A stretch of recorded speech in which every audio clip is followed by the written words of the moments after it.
Dipakein apa? Yang depannya ini ya. Terbalik ini ya. Iya. Gimana? Iya. Sama gantung ada kebetulan. Ya.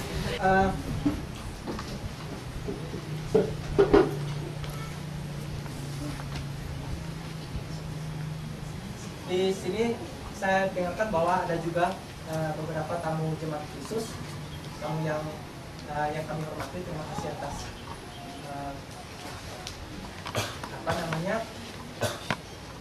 keikutsertaannya di dalam acara ini.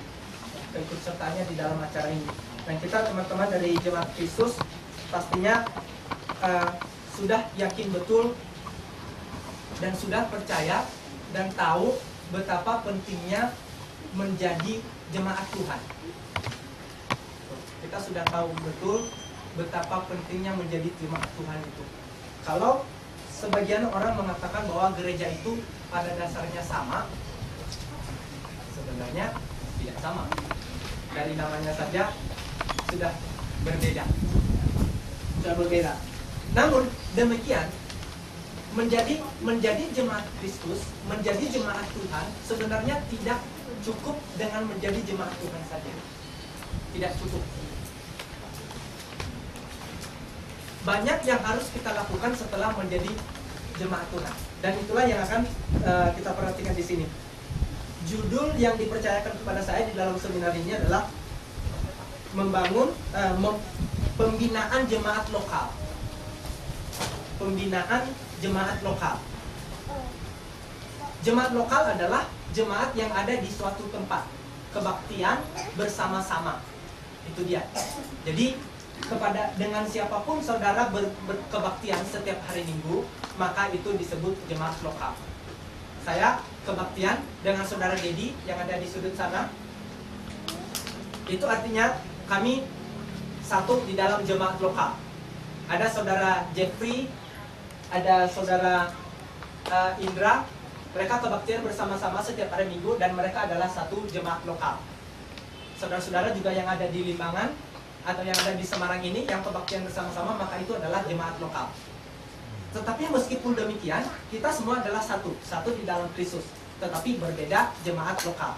Nah, dikatakan di sini saudara-saudara di topik kita bagaimana membangun jemaat yang besar dan kuat. Besar bisa ditujukan kepada jumlah, tetapi kuatnya bisa ditujukan kepada kemampuan kita menahan sesuatu. Itu. Jadi bisa saja sesuatu itu besar, tetapi tidak bisa menahan sesuatu. Kalau kita ambil batang pisang 2 atau 4, kita potong pisang yang gede-gede, terus kita jadikan jembatan. Kira-kira kalau ada truk bermuatan batu full lewat, kuat nggak? Tidak kuat. Tetapi kalau ada biji-biji besi-besi kecil yang cukup mungkin hanya sebesar ini dan dijadikan jembatan, bisa menahan itu. Jadi tidak berarti ketika jemaat itu besar maka jemaat itu kuat. Tidak selalu. Makanya tadi saudara Barolok mengatakan bahwa meskipun kita kecil, kita berusaha supaya kita kuat. Itu yang terjadi. Sekalipun memang kita juga ingin menjadi kuat. Nah, ketika dikatakan membangun pembinaan jemaat lokal, sebenarnya ini lebih berhubungan dengan pendidikan. Gitu. Berhubungan dengan pendidikan. Mengingat bahwa semua topik yang akan dibicarakan baik hari ini, yang telah dibicarakan hari ini, besok dan hari Minggu sebenarnya bisa masuk di dalam pembinaan jemaat lokal ini. Karena bagaimana supaya kita mempunyai pemimpin.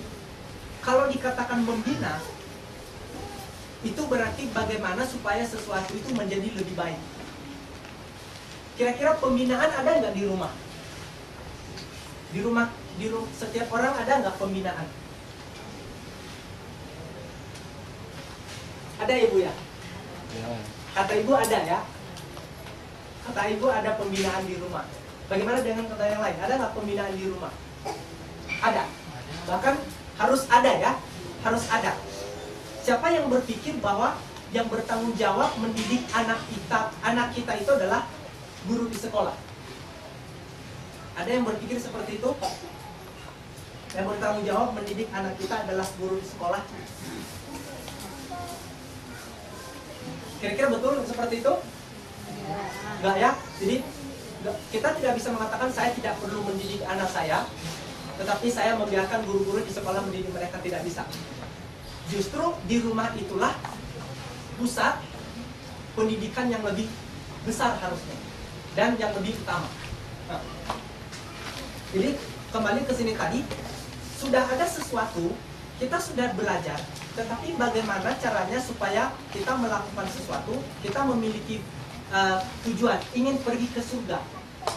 Bagaimana caranya supaya kita pergi ke surga? Menurut saudara, apakah kita bisa pergi ke surga tanpa belajar? Bisa kita pergi ke surga tanpa belajar? Tidak bisa. Ada dari Bapak Ibu yang mengatakan bahwa belajar itu bukan tugas saya lagi, tetapi tugas yang mudah-mudah.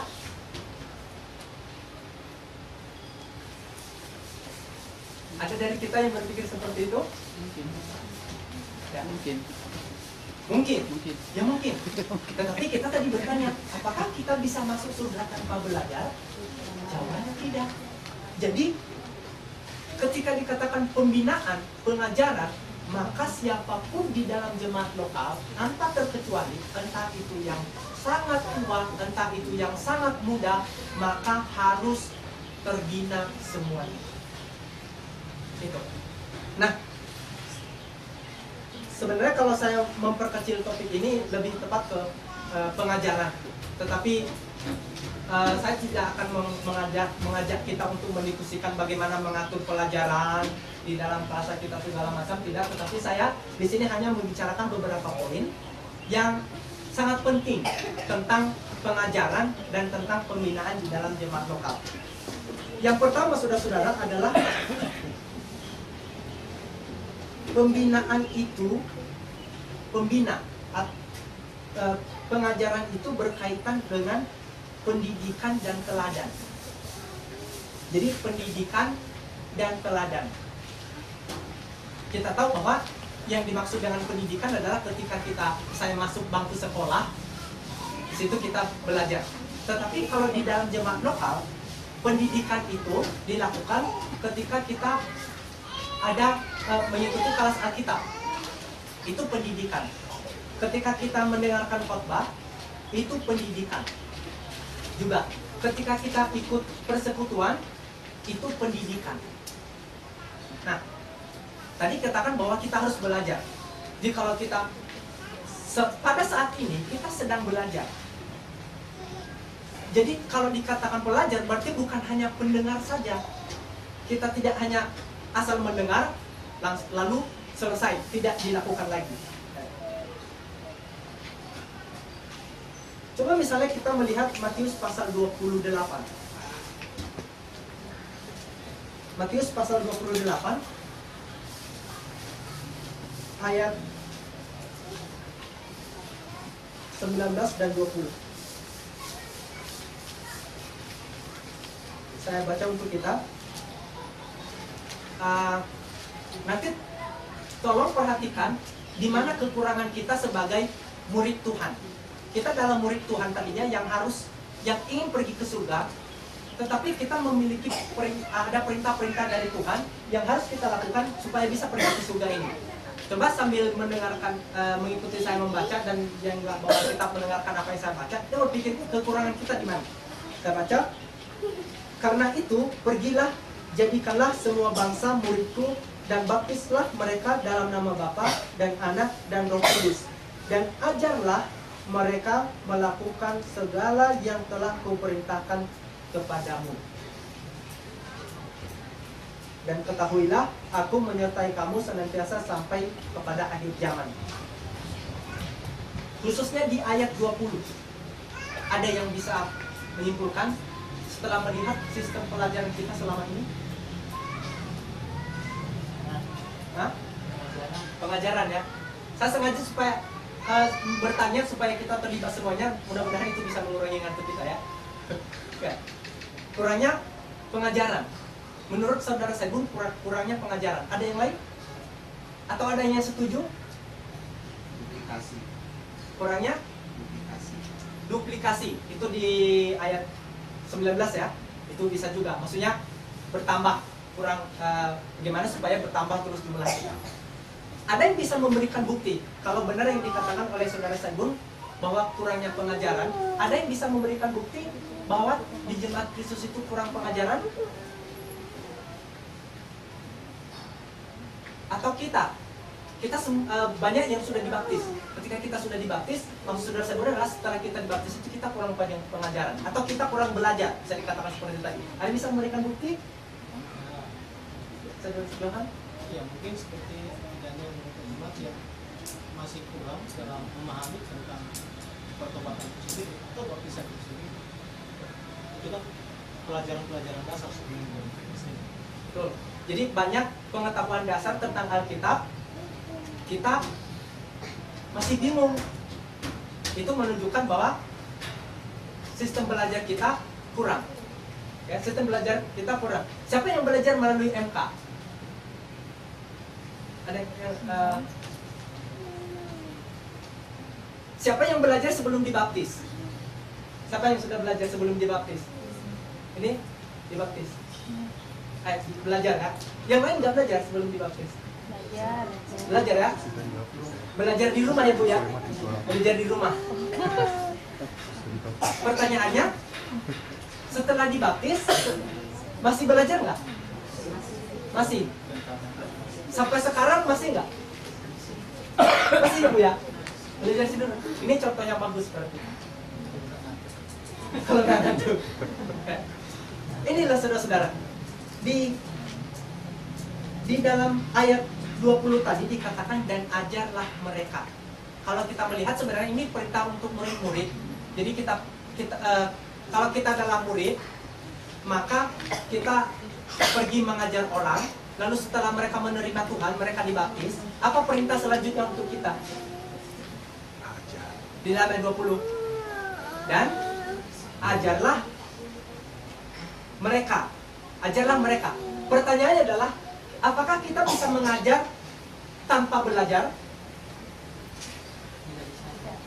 Tidak bisa. Tidak bisa. Saya sendiri guru juga. Bukan hanya guru agama, tetapi saya mengajar juga, mengajar hal yang lain di luar. Bahkan justru saya lebih banyak tahu ketika saya mengajar daripada saya belajar. Maksudnya saya disuap, gitu.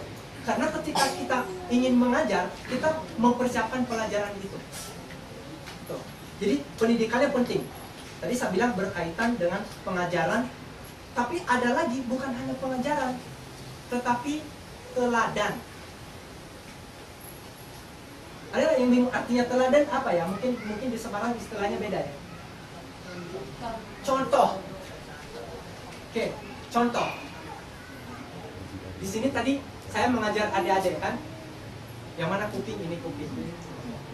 Yang mana dagu, ini dagu, ini punggung. Ya, tadi belum terpunggung, sekarang sudah terpunggung.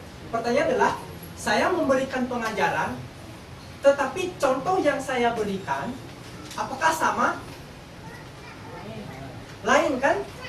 Yang terjadi apa? Apakah mereka melakukannya dengan benar? Tidak. Ketika saya bilang pegang kuping, tetapi yang saya pegang adalah punggung, maka mereka akan kebingungan. Itu juga artinya kita jemaat Kristus yang ada di Semarang, atau yang ada di Jakarta, atau di Bandung, atau kita dari manapun kita ingin berkembang. Artinya kita perlu memberikan teladan. Tetapi teladan seperti apa yang kita berikan? Harusnya teladan yang baik, Ibu ya. Harusnya teladan yang baik. Jadi itu dia.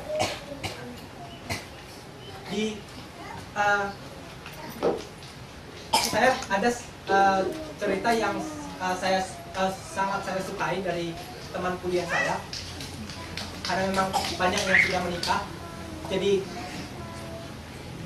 dia punya anak kecil tuh, kalau mainannya diambil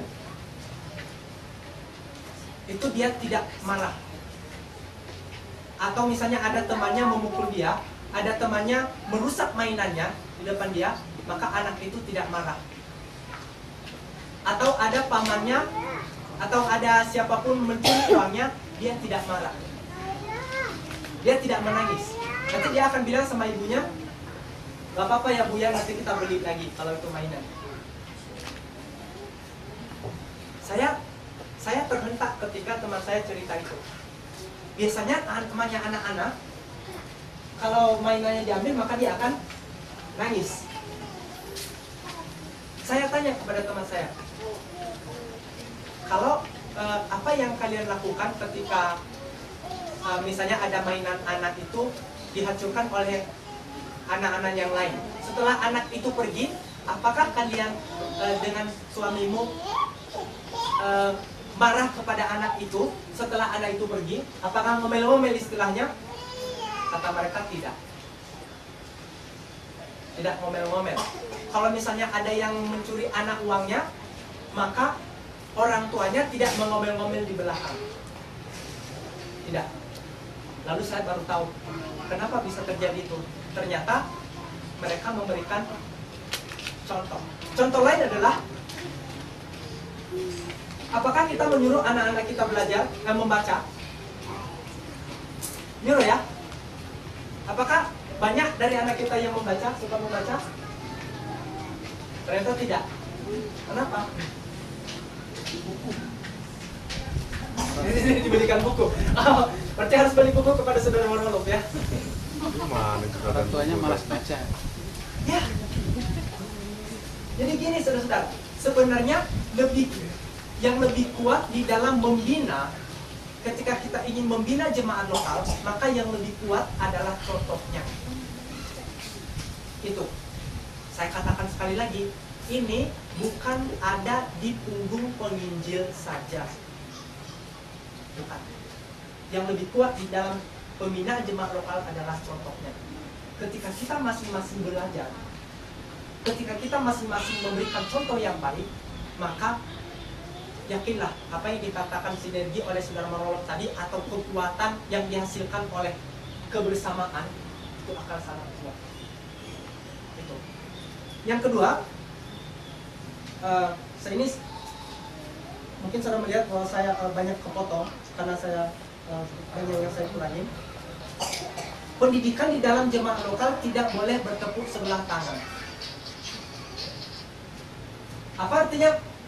Ada adik-adik yang tahu bertepuk sebelah tangan? Boleh bertepuk tangan hanya sebelah? Bisa? Tidak bisa. Pembinaan atau pendidikan di dalam jemaat itu tidak bisa seperti itu. Maksudnya apa? Mungkin penginjil atau pemimpin-pemimpin di dalam jemaat sudah mengatakan dengan semangat, ayo kita membuat kelas Alkitab setiap hari Minggu jam 9. Dan lalu datang dan mempersiapkan pelajaran yang bagus. Tetapi anggota jemaatnya tidak muncul. Dengan cara seperti itu juga pembinaan tidak akan berlangsung. Tidak akan bisa. Jadi yang ada bagaimana? Ya harus bertepuk belah tangan. Ketika ada ajakan untuk maju dari orang-orang yang melihat bahwa kita perlu maju, maka orang yang perlu diajak maju itu harus mau maju juga. Tanpa itu tidak bisa. Ada istilah di dalam bahasa saya itu seperti menaikkan ayam pada jam 5. Jadi maksudnya karena orang-orang dulu itu ayam itu tidur di pohon gitu, bukan di kandang. Kalau sekarang kan di kandang. Tapi kalau dulu tidurnya di pohon. Kalau sudah waktunya ayam itu mau tidur, sudah mau gelap, tanpa disuruh pun ayam itu karena sendiri dia akan tahu. Tetapi jikalau jam-jam 5 disuruh ayam itu naik, mau tembak juga, naik nggak, tembak boleh, naik nggak, nah naik. Jadi maksudnya disuruh naik, tetapi tidak mau. Pembinaan jemaat lokal tidak akan bisa jikalau semuanya pun tidak mau naik. tidak mau diajak maju. Nah, bagaimana caranya kita belajar? Nah, ada lagi cerita pengalaman nyata yang sangat saya suka dan saya sangat senang bisa mendapatkan itu. Di Lampung ada jemaah lokal yang namanya USA. Jadi USA. Jadi udah seperti Amerika ya. USA. Tulisannya USA gitu, jadi seperti Amerika ya. Itu nama jemaatnya, maksudnya unggul Selawe atas. Jadi disingkat jadi USA, USA. Gitu. Saya pernah menjadi anggota di situ. Di situ ada nenek-nenek yang kalau jalan itu bisa goyang. Saking tuanya, berarti sudah sangat tua ya. Dan tidak bisa membaca tanpa kacamata dan kalau agak gelap, redup, tidak bisa membaca. Dan sering kadang-kadang itu nggak bisa masuk karena sakit. Sudah tidak kuat, tidak bisa kalah dari dulu segala macam. Selama saya jadi anggota jemaat di situ, saudara tahu apa yang dilakukannya? Nanti sebelum kebaktian atau sebelum kelas Alkitab, saya pernah ceritakan ini di Bogor. Dia akan datang sama saya. Bukan saya penginjil ya, saya waktu itu saya masih sekolah Alkitab. Dengan membawa selebaran apapun itu. Di jemaat, di dalam jemaat ada selembar ya, traktat atau buku-buku bacaan dari sekolah Alkitab misalnya, atau buku pelajaran seperti ini atau buku nyanyian seperti ini dia bawa. Nah, apa artinya ini? Itu nanti di halaman 10 misalnya, di halaman 12. Apa yang ditanya saudara? DST. Misalnya, bacalah Ayub pasal 20 ayat 7 DST. Dan seterusnya. Terus DSB misalnya dan sebagainya, atau misalnya efektif. Dan itu saudara tahu sudah dilingkarin, sudah digarisbawahi atau sudah dimerahin supaya gampang, sudah diberi tanda di situ. Jadi nanti dia tinggal buka, nah apa ini? Yang mana? Dibuka, serang DST. Apa ini? Oh itu mbah, itu artinya dan seterusnya. Dan seterusnya, ya maksudnya kita baca ayat 7, ayat 8 dan sampai ayat berapa aja yang kita mau. Kita mungkin melihat bahwa pertanyaan sepele gitu ya, pertanyaan kecil. Bukan itu poinnya. Poinnya adalah bahwa nenek ini sangat tua, sangat sulit untuk membaca, tetapi dia belajar.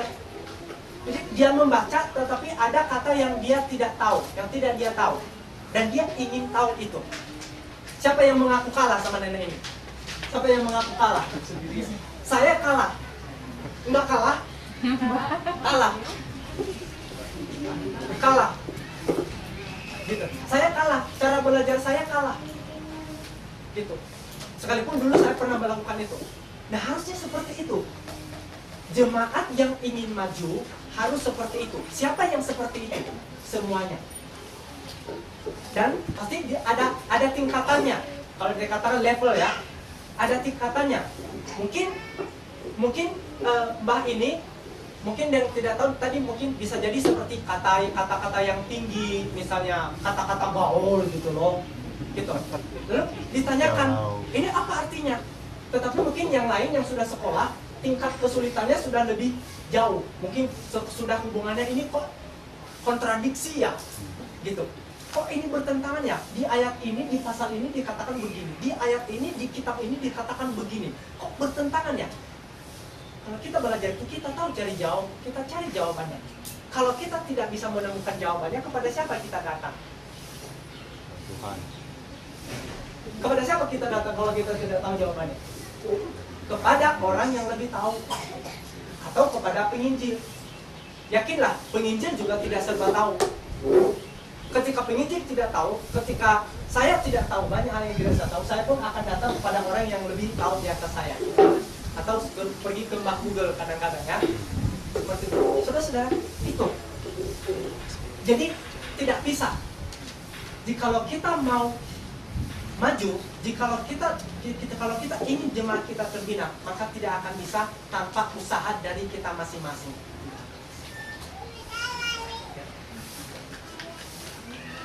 Yang berikutnya adalah di hal yang ingin saya bicarakan,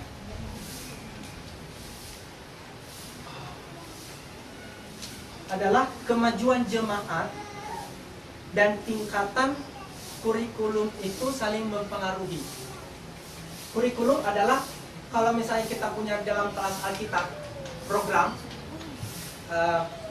selama 3 bulan ini kita akan mempelajari pertobatan misalnya. 3 bulan ke depan kita akan mempelajari kitab Kejadian. 3 bulan ke depan kita akan mempelajari ini. Itu yang dimaksud dengan kurikulum. Yang saya maksud adalah kurikulum itu harus sesuai dengan kemampuan anggota jemaat. Ada waktu itu pertanyaan yang sangat saya suka dari saudara seiman kita di Bogor, ya, di Bogor. Dan waktu itu saya menjelaskan bahwa yang menginginkan agar adanya program-program yang dalam. Lalu pada waktu itu saya menjawab bahwa program yang dalam itu tidak akan bisa jikalau kita belum memahami dasar-dasarnya. Ada adik-adik yang sekolah di sini sebelum lulus kelas 2 langsung naik kelas 4, ada? Tidak bisa kan? Tidak bisa. Sama juga saudara-saudara, hanya di dalam jemaat.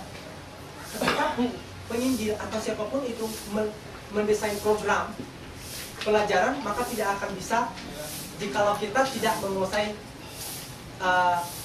dasar-dasar dulu. Ini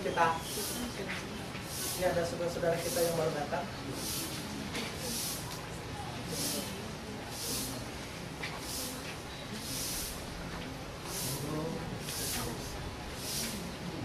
Monggo naik.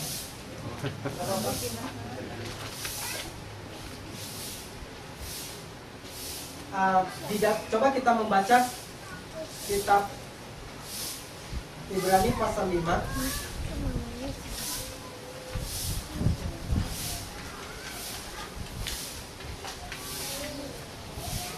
Ibrani pasal 5 ayat 12 sampai 14. Saya baca untuk kita. Sebab sekalipun kamu ditinjau dari sudut waktu, sudah seharusnya menjadi pengajar. Kamu masih perlu lagi diajarkan asas-asas pokok dari penyataan Allah, dan kamu masih memerlukan susu, bukan makanan keras. Sebab barang siapa masih memerlukan susu, ia tidak memahami ajaran tentang kebenaran, sebab ia adalah anak kecil. Tetapi makanan keras adalah untuk orang dewasa, yang karena mempunyai panca indera yang terlatih untuk membedakan yang baik daripada yang jahat. Masalah di dalam ayat ini apa? Katanya pengajaran di dalam jemaat itu tidak bisa naik ke, bahasa kerennya, level berikutnya, ke tingkat berikutnya, ke tangga berikutnya. Kenapa? Kalau sesuai dengan ajaran di sekolah, karena didikannya belum naik kelas. Jadi bagaimana supaya ini bisa cepat? Gitu. Cepatnya adalah dengan cara belajar sendiri-sendiri tadi. Adakah di dalam Alkitab orang yang belajar setiap hari? Ada? Orang mana itu yang belajar setiap hari? Orang Berea, ya.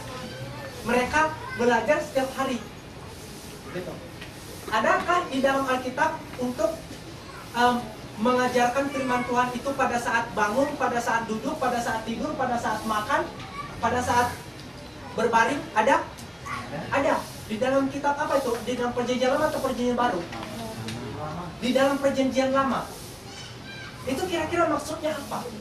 Ajarkanlah, tuliskan di dahimu, katanya kan? Tuliskan di dahimu, tuliskan di tiang pintumu. Dan ajarkanlah pada saat duduk, pada saat makan, pada saat tidur, pada saat berbaring, dan sebagainya. Kira-kira apa maksudnya? Ada? Tidak apa-apa, silakan. Apa maksudnya? Hah? Berdoa? Termasuk kita harus berdoa. Apalagi?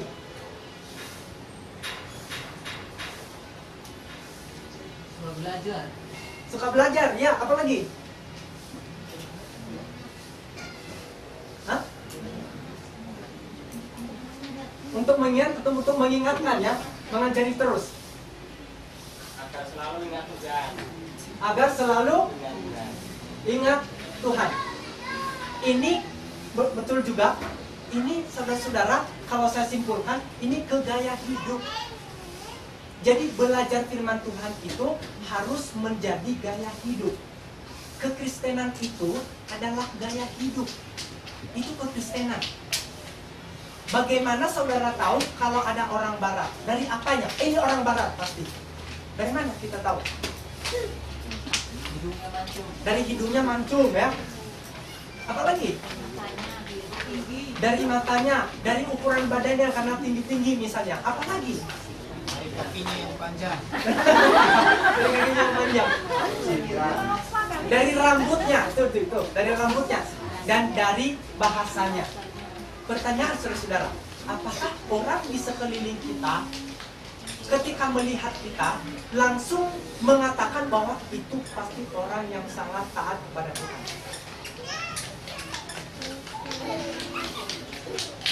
Apa ya? Kalau belum, maka itulah tujuan pembinaan. Itulah tujuan kita menjadi orang Kristen. Itulah sasaran kita. Selain yang ada yang ditetapkan jemaat, goal kita ke sana, saudara-saudara, supaya bisa masuk surga itu. Bagaimana supaya kita benar-benar menjalani hidup kita sebagai orang Kristen yang sesungguhnya. Permasalahannya adalah kadang kita berpikir bahwa yang kita perlukan itu hanya belajar. Jadi belajar tentang sepeda bukan belajar bersepeda. Itu kan beda. Kalau belajar tentang sepeda, saya mungkin akan saya akan memberitahukan nama-namanya. Pengait rantai itu, rantai yang satu dengan mata rantai yang lain, pengaitnya itu namanya apa? Kemudian yang ada di dalam putaran-putarnya itu namanya apa? Bannya itu terbuat dari bahan-bahan apa? Saya bisa mengajarkan itu, saudara bisa menghafalkannya. Bisa kan? Bisa. Tetapi apakah itu membuat saudara bisa bersepeda? Tidak akan bisa. Nah, bisa jadi bahwa kekristenan kita selama ini seperti itu. Bisa jadi. Maksudnya kita harus mengevaluasi diri kita jujur terus. Apakah kita belajar tentang firman Tuhan, belajar tentang menjadi orang Kristen, atau menjadi orang Kristen? Yaitu bermain sepeda. Bisa bermain sepeda. Ketika kita punya masalah, apakah kita datang kepada Tuhan atau justru mengatakan, ya ampun, besok makan apa ini? Terus uring-uringan, terus marah-marah, dan segala macam. Apakah kita melakukan itu? Ketika ada teman mengajak kita merokok misalnya, apakah kita menjauhkan itu atau justru merokok? Atau membiarkan pengaruh itu masuk ke diri kita? Semuanya tergantung ke sana. Bagaimana kita menjalani hidup kita.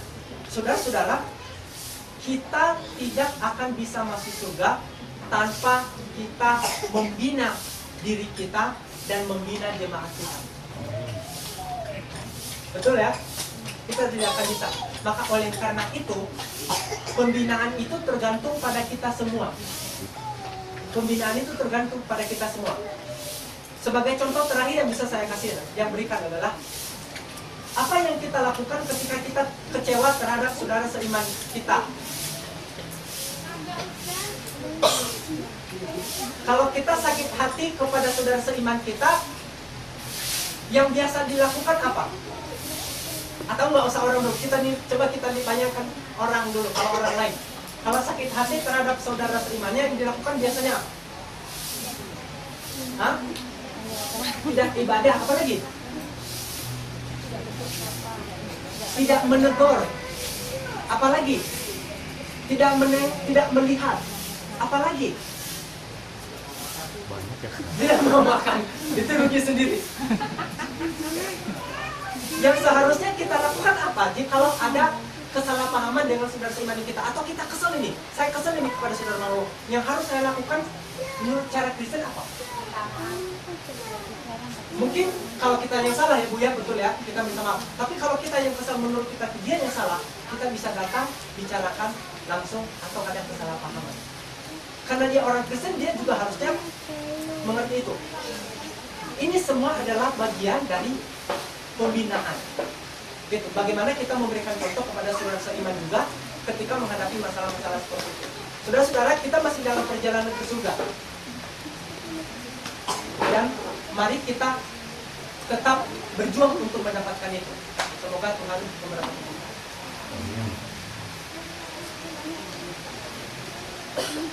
Kita